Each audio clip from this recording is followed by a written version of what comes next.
Greetings and salutations. Let's keg some beer.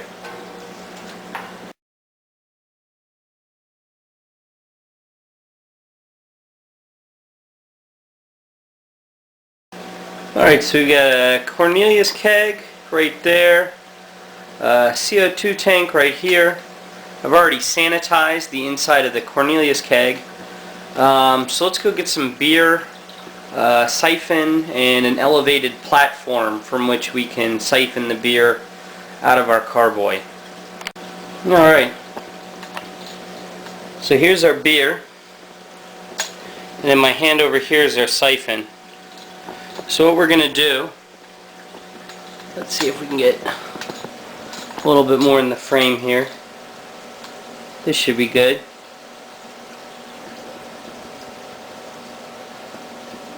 So all we need to do here is we're going to pop our plug with our airlock out, set that aside, put our siphon in here, and you notice this isn't just an ordinary siphon, which would just basically be a simple piece of plastic tube. It's actually an auto siphon, and it's got this, what some people call a cane. It's basically just a priming mechanism where you pull a plug when you pull this cane up, and it fills this column with water, and then when you push it down, it forces that water into the cane through the siphon, and then it just primes naturally. And then gravity will carry the rest of your beer out of the carboy. So let's pop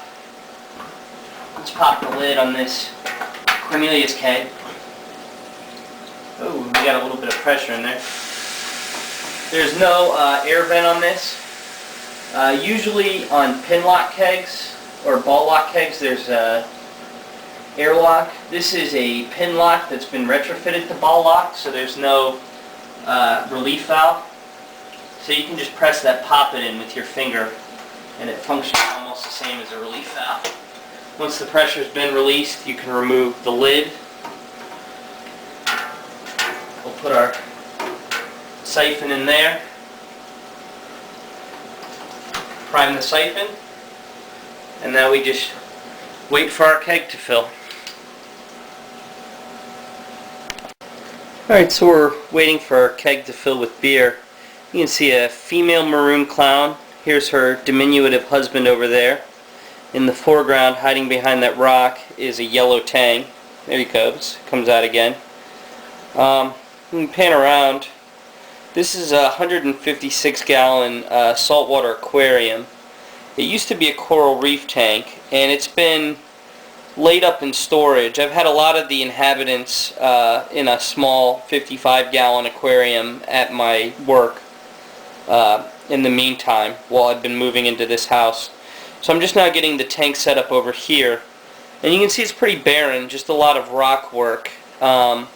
There's some snails and hermit crabs living in here also, but no coral, anemones, anything like that. But pretty soon I'll probably start making some aquarium videos as I start adding some more interesting stuff to this tank. I know a lot of you are thinking this is supposed to be a beer video. What are we doing looking at an aquarium?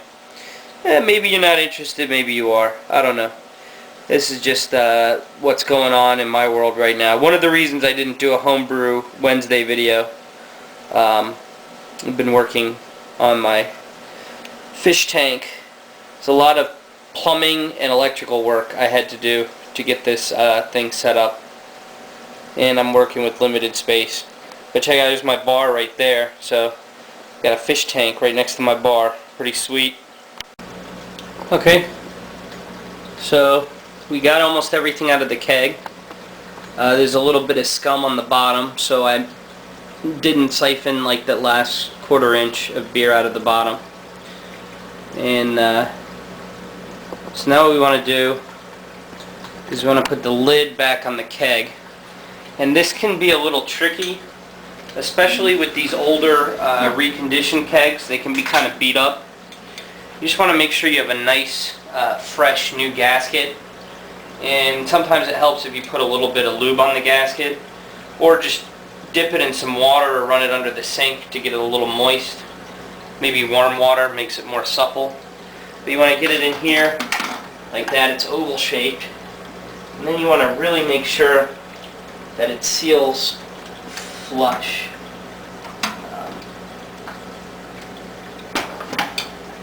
Which can be tricky, especially with, I have another keg which is much easier to close, and then this keg sort of gives me a little bit of trouble. Let's see if I can get this.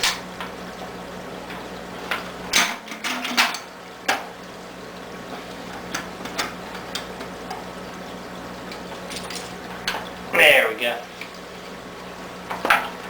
Cool. Now our next step, we want to put some pressure on this. So we're going to take our CO2 tank off.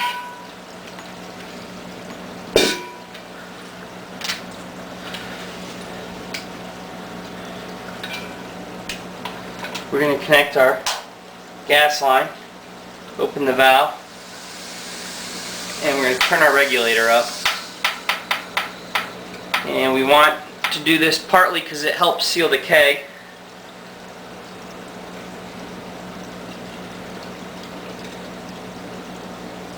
And also, so you can undo it.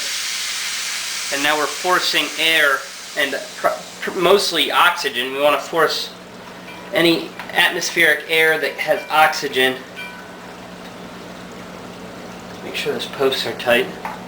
Any atmospheric air that has oxygen we want to force out of the beer, because we don't want our beer to get an oxidized flavor, because it will taste like cardboard. So just repeat this a couple more times. I say do it 3 or 4 times. You want to get all the air out of your beer.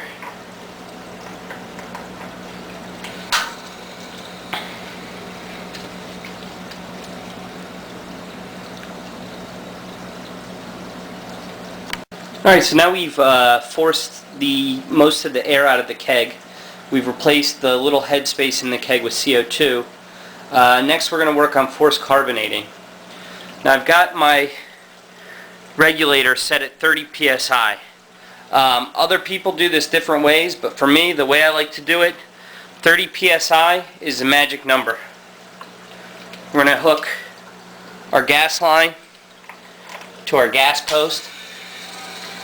Going to let that fill up, and then the next thing we're going to do is we're going to turn this sideways on the ground with the gas post facing the floor, and we want to shake and agitate this keg for 7 minutes. 7 minutes is the perfect amount of time. Now if you want beer that's not as carbonated, do less. More carbonated, do more. But 7's a good default. Alright, so I've been rocking and rolling, agitating that beer for about 7 minutes. It should be at a good level of carbonation. If you really want it, you could probably drink it now. If you do, it's going to be really, really foamy, and you're going to lose a lot of the carbonation, probably more than 50% of the carbonation, waiting for the head to settle. If you want it to be really good, put it in your kegerator, turn the temp down real low, let it get real cold over a course of maybe 4 or 5 hours, and then vent off the excess pressure. Set your CO2 tank to a real low pressure, like maybe 5 psi or less. And then you should be able to pour a good beer, a nice carbonated beer. But like I said, you can drink it right now if you really want to. A lot of the time, I'll only wait like an hour after doing this before I taste my first beer. And sometimes I'll just use the pressure that's built up in the keg from the forced carbonating to make my first pour. And it is usually really, really foamy. But this is what I do. I've watched a lot of these kinds of videos on YouTube, and this is a pretty similar technique to what a lot of people do. I mostly, decided on doing it this way from watching a lot of other people's, and this is pretty I don't know if everyone does 7 minutes. I think some people may do 6 minutes. 7's what works for me. Some people are probably more vigorous shakers than others. But that is how I carbonate, and if you want to copy this technique when you force carbonate and keg your beers, I'm sure it should turn out pretty well. Thanks for watching. Bye.